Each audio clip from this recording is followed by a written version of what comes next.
All right, well, we'll go ahead and get started.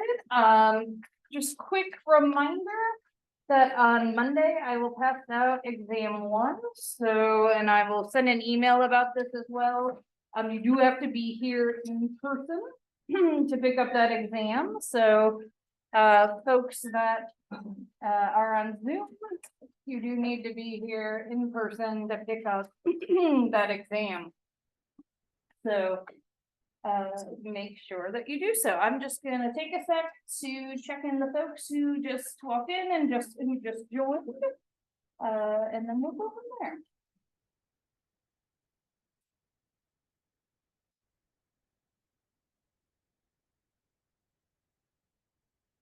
All right.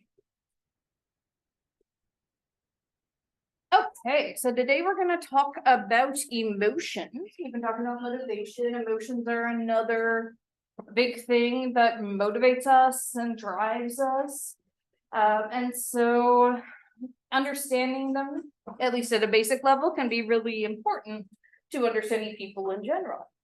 And so for emotion, we're looking at 4 intersecting components. So we're looking at physiological arousal. These are things like your heart racing, your autonomic nervous system kicking in, maybe shallower breath, things along those lines. Maybe shaking, right? Depending on the emotion. Cognitive interpretation is conscious recognition and interpretation of the situation. So this is you actually being like, okay, what's going on and how do I feel about it, right?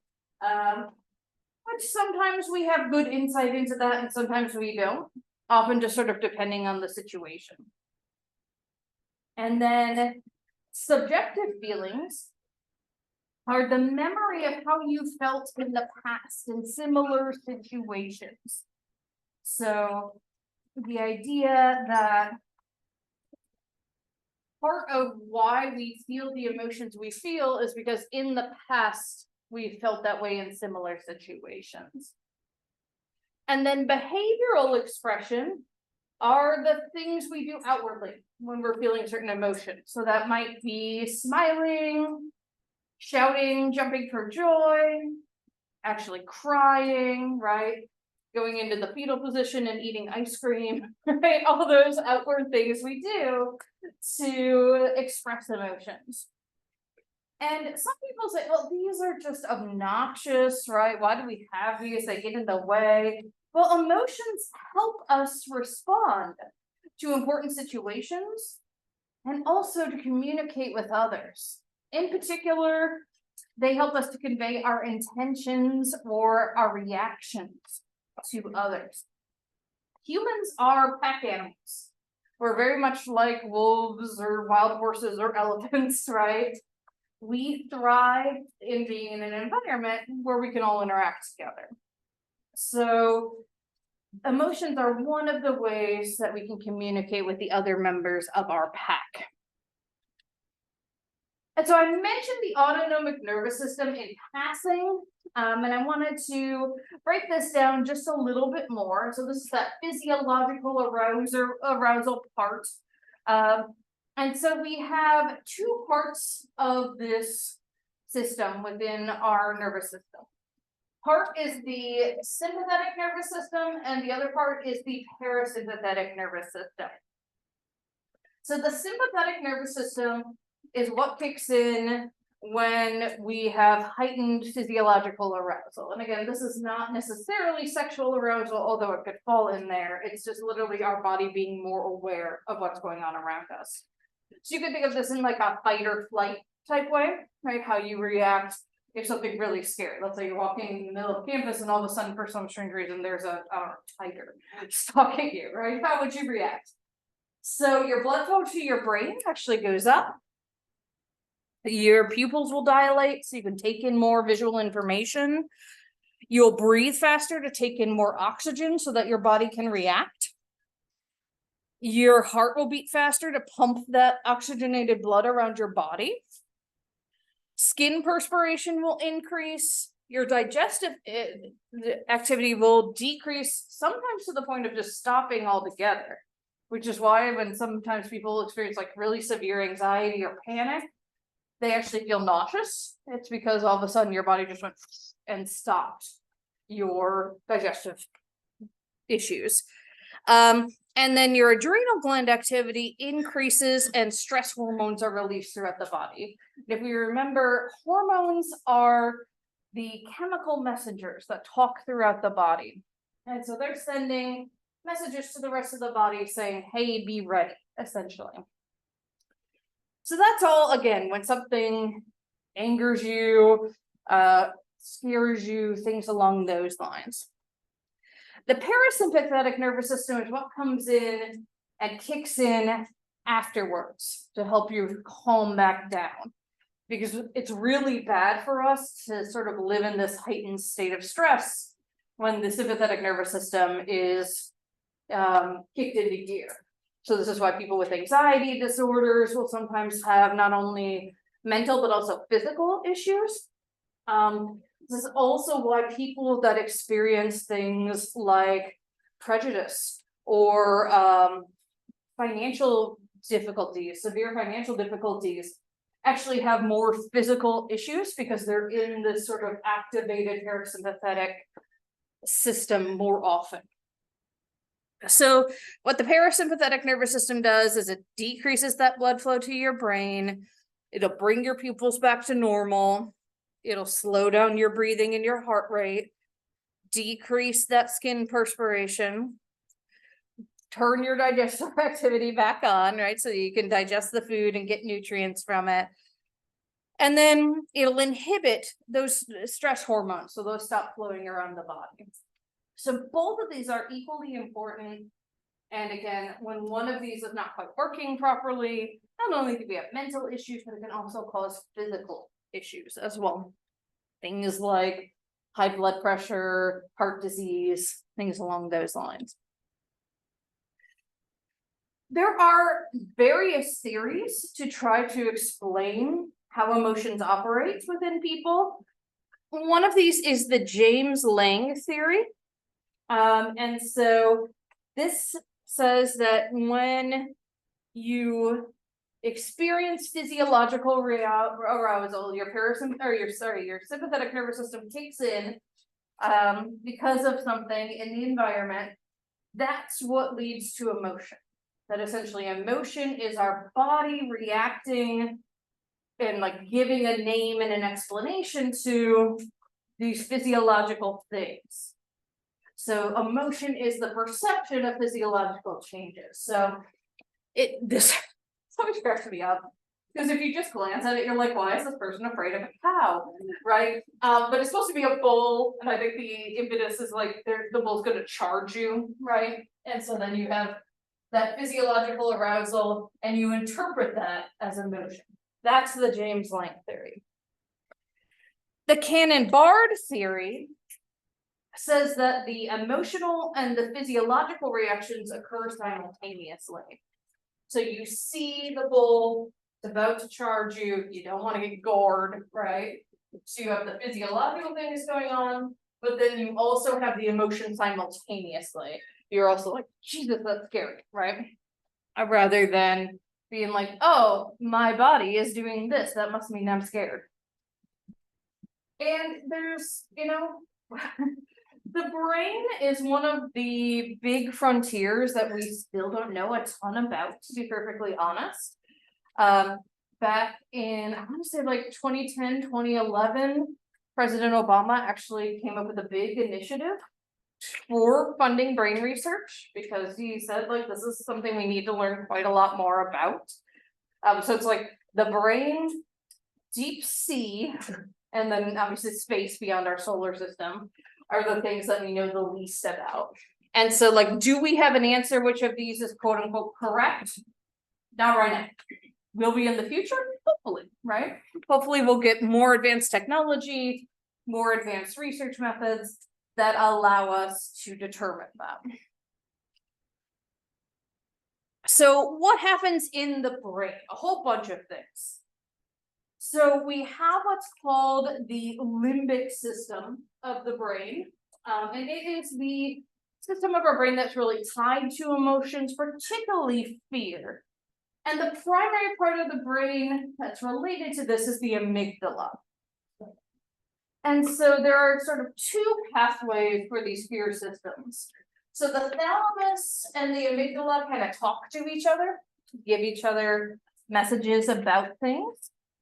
And then you have that here.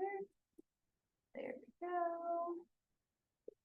Okay, so you have those two things talking to each other, and then you have the sensory cortex of your brain, which is the part of your brain that processes all the stuff that's getting inputted. So what you're seeing, what you're hearing, what you're smelling, what you're tasting, what you're feeling, right? And that these two things interact and interpret the information in the sensory cortex, sometimes accurately, but sometimes inaccurately. For example, people that have phobias, right? Severe fears of things. And some of these are biologically evolutionary based. If we think about like being afraid of snakes, right? Or being afraid of spiders, these evolutionarily made sense, right? That you would be afraid of something that could kill you with its venom because we didn't have anti-venom yet. But some people will be afraid of, I don't want to say silly things because I don't want to diminish what these people experience, but like I saw one where a person was afraid of like garden gnomes, right? Like, how did that come about? Probably some weird connection, right? And so her particular sensory cortex would say garden gnomes equals danger, right? In the same way that a lot of us would say like car coming towards me equals danger, right?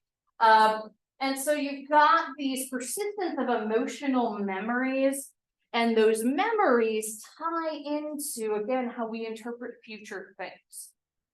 So if you've had a really scary experience in the past, and again, for this woman, garden gnomes, right?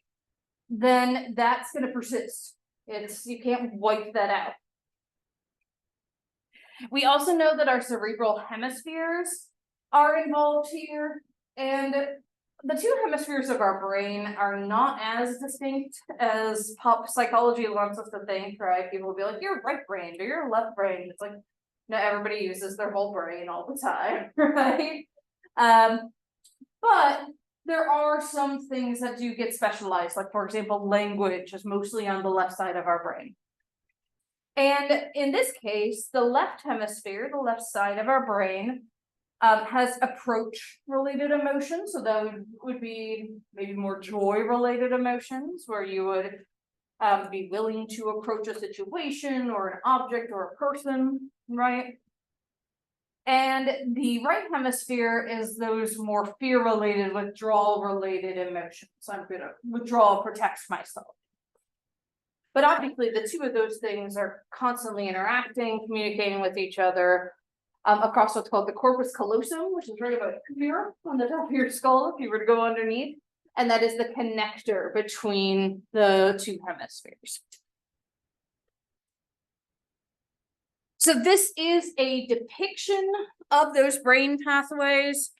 And so the example they're giving here is for a snake, right? So you see the snake, it processes through your eyes. If anyone's taken Psych 101, or maybe you took Psych in high school, you probably learned about all the different neurons and how types of cells in the eyes, right? And how those process light and send it back to the visual cortex, right? So it's sending it back to the visual cortex, but on the way it's going through the visual thalamus. And then the visual cortex is giving information to that amygdala that's really tied to fear. And so is the visual thalamus. And so you're going to have these fear reactions. And again, evolutionarily, we just naturally have a fear of certain things like snakes or spiders. But for some people, this becomes debilitating, right? So I had an elementary school teacher who had a huge snake phobia. So she was like flipping through a National Geographic and there was a picture of a snake. She would literally like chuck it across the room. It was just like gut instinct. She didn't control what happened, right? And so this is going to vary in individuals, again, depending on that history of emotion. The two-factor theory of emotion is probably the most recognized now, but again, still we don't have exact, like, yes, this is correct, right? Still a theory. And these are by psychologists named Schechter and Singer. And so again, you perceive some sort of external stimulus. Again, not a friendly cow, which is what I see when I look at the picture, but a bull about to charge you, right? Maybe you're wearing red or something flapping. And the idea here is that you might experience the physiological arousal at the same time as you experience cognitive labeling. That idea of this is what I'm experiencing, this is what is scary, and that those two things are what go into you experiencing that subjective experience of an emotion. So the idea is that you are experiencing that physiological arousal, you interpret these external cues, and from your interpretation as well as your physiological reaction, that's when you say, oh, I'm experiencing this emotion. And your body experiences it, your brain tells you you're experiencing it. Again, hopefully down the road, we'll have a yes, this, we don't need theories anymore. This is the one that's right. But we need a lot more research to be able to do that. And probably, honestly, technology we don't quite have yet. You'll often see this depicted, the emotion wheel. And the idea here is that there are 8 primary emotions. And this is very much like the color wheel, and there's a reason they color it, right? But that these primary emotions have complements or opposites across. So joy, right, would be opposite of sadness. Anticipation would be opposite of surprise. Anger would be opposite of fear, which is really interesting to think about in that way, right? Disgust is across from acceptance. Sadness is back across from joy. Right? And then what I like that they show is, just like when you look at the color wheel, you're like, okay, if I mix red and blue, I get purple, right? Well, this also shows if I mix these emotions, I get a more complex emotion. So for example, if I have acceptance and fear, then I'm going to be experiencing submission. If I have fear and surprise, I'm experiencing awe. Sadness and surprise is disappointment. Disgust and sadness is remorse. Anger and disgust is contempt. Anger and anticipation can be aggressiveness. Anticipation and joy is optimism, and joy and acceptance is love. And then, as you can imagine, you can combine these in other ways and create even more complex emotion. But the idea is that these are pretty universal. That people everywhere can recognize at least 7 of these 8 basic emotions. So sadness, fear, anger, disgust, contempt, happiness or joy, and surprise. That's universal when you look at all people, right? They may not express it exactly the same way, but everyone can experience and can agree, like, yeah, these are emotions that exist. And as I said, there's huge cultural differences in the context and intensity of emotional displays. So for example, some indigenous peoples who haven't had contact with other groups of people, like anger or aggression will be displayed with like a smile. Let me hear, I'll pop my mask on for a second. It's more like a, type of, almost like a growling type of smile. But they wouldn't use a smile to express joy like we would. And so I have a quick video here to emphasize some of this. We need stories. We need stories to understand ourselves. We are the only creature. Hey, Nat. Quick. So this is based off of the movie Inside Out. And the movie Inside Out is based off of a lot of what we were just talking about. So what you'll see here is the guy who plays Fear is going to be talking with a psychologist who was a consultant on the film and talking about these emotions and how they're portrayed. Gio, this is Tony Hale. I'm really excited to be here. I play the character Fear in the new movie Inside Out 2, which, if you know every other character I've played in my career, that tracks. I'm going to be talking to Dr. Lisa Damour about emotions. Probably going to show my ignorance about the human body. Hi, Tony. I'm a psychologist who consulted on this film to help with the details about adolescence and anxiety and managing emotions well. This is Joy, coming to you live in Riley's mind. Make some noise! In Inside Out 2, now we're following Riley as a teenager. And there's 4 new emotions: anxiety, embarrassment, envy, and ennui. And they all are important, and they all play a role in our lives. I think they're the right 4 emotions to bring on the scene for a teenager. I'm the worst! Well, that's a preview of the next 10 years. Anxiety alerts us when something might be wrong or could go wrong. In performance, my anxiety will manifest itself with my hands will start shaking.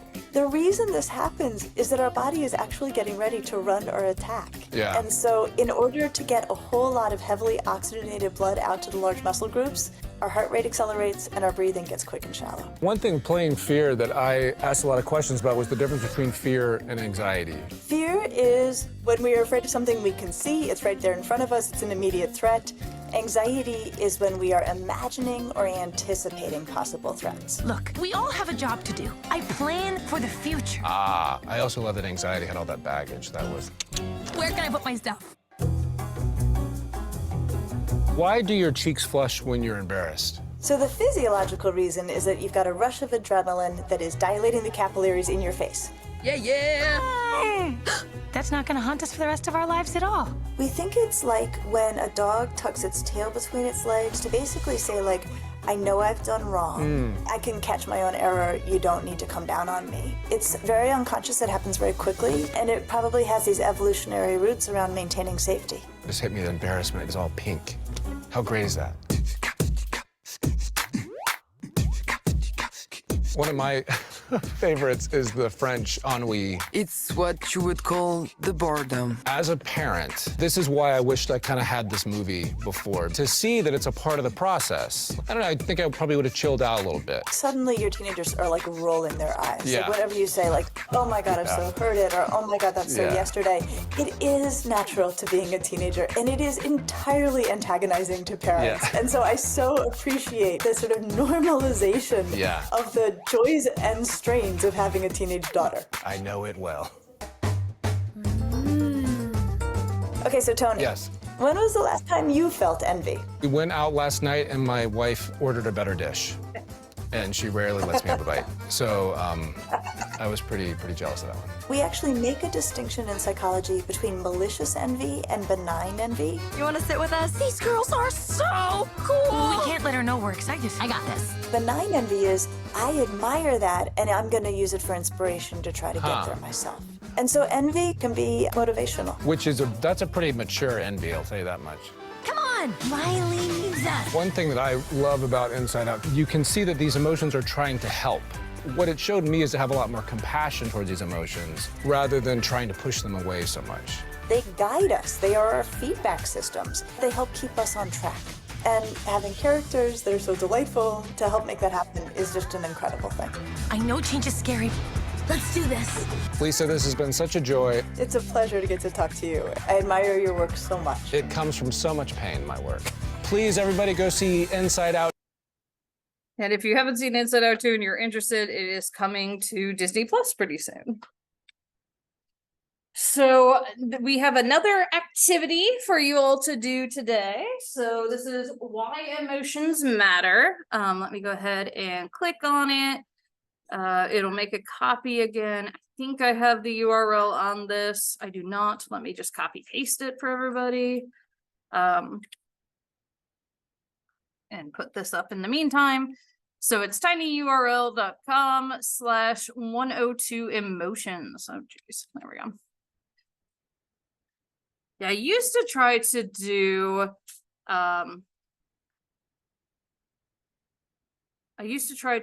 this with, there we go. Now you guys can see it. With QR codes. But what I discovered is when they're projected on the screen, they don't always work. So that's why I have the tiny URLs now. And so you can either do this by yourself, or you can talk this through with someone next to you if you want. And so what you're gonna do is think about times that you have experienced various emotions. So the first scenario is imagine someone close to you has just passed away. You attend the funeral and see people reacting emotionally in various ways. Some are crying, others are trying not to show emotions, others look emotionally numb, right? And so you're going to answer some questions about that. And then also some questions about when you experienced a feeling of great joy or a feeling of great fear or anxiety. And just like Wednesday, you're not going to turn these in, so you can be really honest with yourself. This is for self-reflection. I'm going to give you 5 or so minutes to fill this out, and then we will finish up this lecture.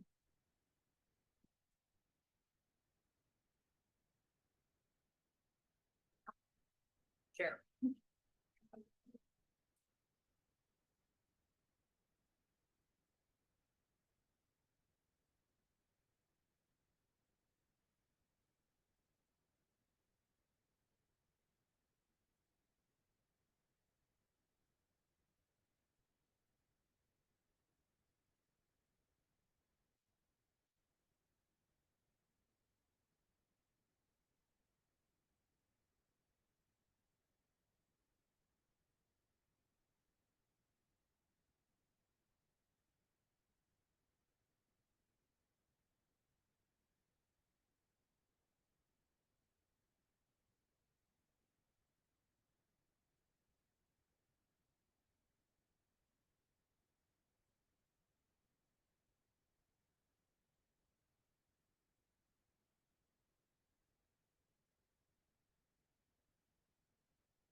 hear people still typing, so I'm gonna give it another couple minutes.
And if you're still typing, you can keep doing that, but I figure we just talk through some of this. You don't have to share anything if you don't want to.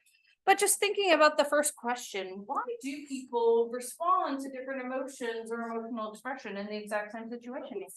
I would say because they feel like they tell a person and they're gonna understand, and they may try to avoid what they say.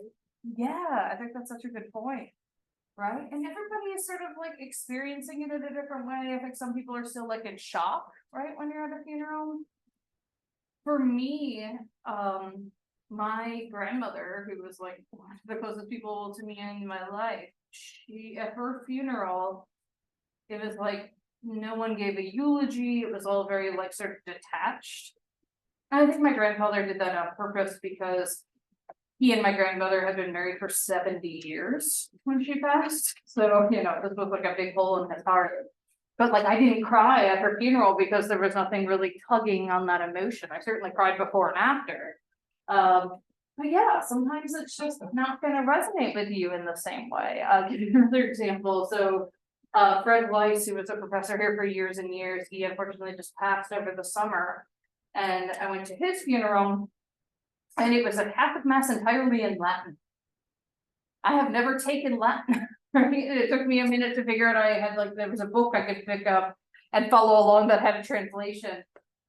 But I was just sitting there and I was almost like smiling, which seems weird at a funeral, but I was just imagining Fred looking down at all of us and kind of chuckling to himself, right? That like, they have no idea what's going on. Oh, I've got that one last time, right? Because he had a great sense of humor, right? Let's think about some of these other questions. How do we show emotions like joy, happiness? What are some of the outward ways that we show this?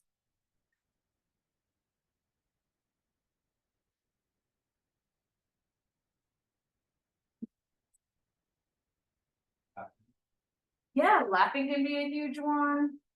Sometimes it could be outward expressions towards others, right? Hugs towards others, high fives, right?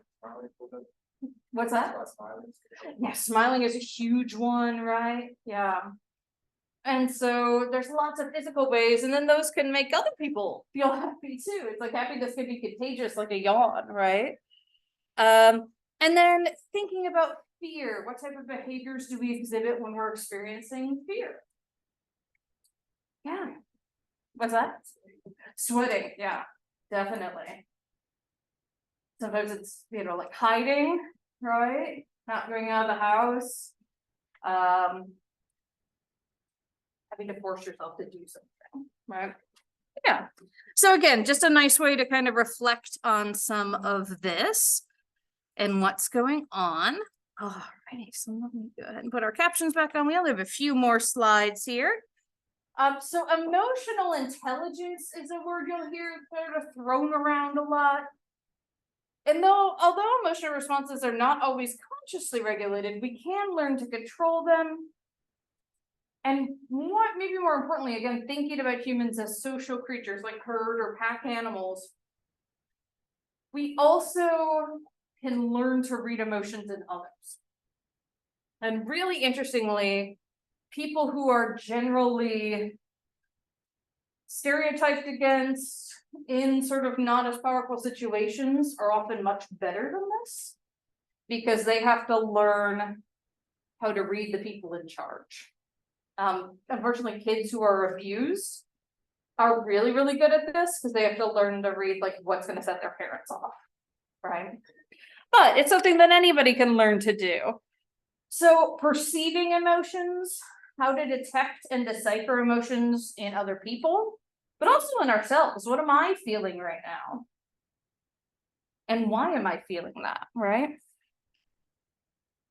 And then using emotions. How do we harness our emotions in the service of thinking and problem solving, right? A lot of people think that in order to think well, in order to do well, you have to just like cut out all emotions.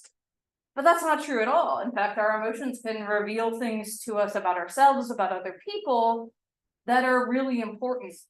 Forget where I saw this, probably like an Instagram reel or something, because it's TikTok for old people. That's what I will do. And there was a woman talking about her father had worked, I think, for the FBI. And one of the things he told her is like, just trust your first gut instinct in reaction to somebody. And so, you know, like if you get that feeling where you feel like the hairs on the back of your neck are standing up, right? Or like goosebumps when you first meet somebody, like trust that. That person's giving off some sort of vibe that, you know, maybe they're not a bad person, but maybe like they would be bad for you to have a close friendship with. We also really tried to understand emotions, to comprehend the complex relationships among emotions. And again, things like we just talked about, like why would people act differently at a funeral, right? Or differently at different funerals, right? My great aunt's funeral, they did have eulogies that were very much about her life. And, you know, I did cry during that funeral. So it's really sort of thinking about how even the same person in the same quote unquote situation can have different reactions. And then managing emotions. Again, we don't want to squish them all down, right? But we do want to be aware of them and try to use them in service of ourselves rather than being overwhelmed by them, right? So how do we regulate our own emotions? How do we help other people regulate their emotions, right? Like there are times where you have to squish the emotion down because you've just got to get shiz done, right? But then like, how do you then allow yourself to experience that emotion when it's done? Give you an extreme example. When I worked at the VA for a year, the VA I worked at, there was a army base across town, and so we shared some services. And so I was seeing someone who I believe was Army Reserve and active duty. And what kind of stinks is like the Army Reserves don't have the same regulations as people who are actually like in the main army. And so during Iraq and Afghanistan, they were being sent back for like multiple tours of duty because they didn't protect them in the same way. And so this guy came to me with very severe symptoms of PTSD, like debilitating. But he was also going to get deployed again in a couple months. And he told me, like, I don't think it would be good to go through therapy right now because my PTSD is what keeps me alive over there, right? It's that hypervigilance, that's a problem when you're living your day-to-day life, is what kept him alert and kept him alive over there. And I said, yeah, you're right, right? So sometimes you do have to manage those emotions. And then again, like the biggest thing I did was just encourage him, like, when you are done, please come back, please get treatment. We have very effective treatments that will work to help you. One of the other things that emotions can do is to help us detect when other people are not being honest with us. So deception cues are things we can pick up on to be really good at reading other people on this, you need to like know that person very well, have repeated exposure to that person. But also often have training, right? Repeated exposure to witnessing emotions in other people. But some of the things we see are longer pauses in speech. This is because rather than just telling a story, right, they're having to make it up on the spot, right? So it might take some longer pauses. Again, it depends on the person, right? If that person's just someone who pauses a lot, this won't necessarily help you. Constraining their movement or gesturing. Again, if they're very consciously trying to present themselves a certain way, that could be an issue. However, there are also other reasons people do this. Let's say you're on a job interview, right? You might constrain your movements, not because you're lying, but just because you're like, I need to appear very professional right now, right? So it doesn't mean deception all the time. Errors in speech are something that we'll see. Nervous gestures. So this is almost like playing poker with someone, right? Knowing their tells. So I don't do this as much anymore. I guess I've just like gotten more confident over the years. But it used to be that whenever I spoke in front of people, I mean, it's probably just like exposure, right? I do this a lot of hours every week. But whenever I spoke in front of people, I would get really anxious, and my tell was I would like stick my hair behind my ears. And I would just be constantly doing that, even if it was already back there, right? So knowing things like that. Rhythmic body movements, sometimes people will do these to like soothe themselves. Blinking less, because you're like, again, concentrating really hard. And less smiling. And again, this isn't perfect. You would need lots of training to do this professionally. We do have machines that are supposed to help us, right? Like lie detectors.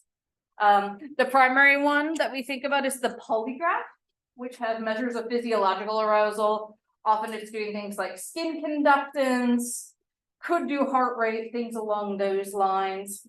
However, lie detectors can be tricked or give false positives, say people are lying, just if people are nervous. So I don't know if anyone's seen the movie Ocean's 13, but there's a character in there, they need him to get a job at a casino, and the casino's putting him through a polygraph. And they know he's an anxious person, so he's gonna read that he's lying. And so they give him a tap in his shoe, and no matter which type of question he answers, even if it's just his name, he steps on the tap, so he has the same physiological arousal every time. And the polygraph guy says, "Are you really nervous?" And he said, "I just really want this job," right? Congress has outlawed the use of these in job screening now. And a lot of courts will actually not admit, it's considered non-admissible, any polygraph information because of how inaccurate it is. That being said, they are still used at times. I have a friend who's a Virginia Beach police officer. And he shared that he had a conversation once with a polygraph guy, and he says, "Why do you guys still do this with all the science that questions it?" And he says, "Because of what people tell me when I strap them up to it." So like, even when he's just putting the stuff on, they'll be like, "Oh, you're not gonna ask me about this, are you? Ha ha ha ha ha. Or I'm not gonna tell you about how I did this." So sometimes just that like experience, right, can give you some of that. There was a really good show for a while on Fox called Lie to Me. And it's based on the research on these types of cues, which are called microexpressions, by the psychologist Paul Ekman. Paul Ekman's work also was the foundation for the original Inside Out. So fleeting expressions and nonverbal cues are things that even the best liars can't control, and most people don't know how to read. So I have a couple different videos related to that. There are 6.5 billion people in the world, but we all look the same when we lie. Dilated pupils, oblique eyebrows, an upturned lip, the smallest line on your face, the slightest body movement. It all tells a story. It may be human nature to lie, but the truth is written all over your face. Lie to Me premieres And just the idea that you could read something that small, right? And so this is a video that talks a little bit about Picture this. the science behind it. You're sitting at Not home this better alone help, watching buddy. YouTube videos, wondering why you can't find the motivation to do the things you need. Yeah, I told you that I would know if you were telling the truth, right? I also know if you're hiding something from me.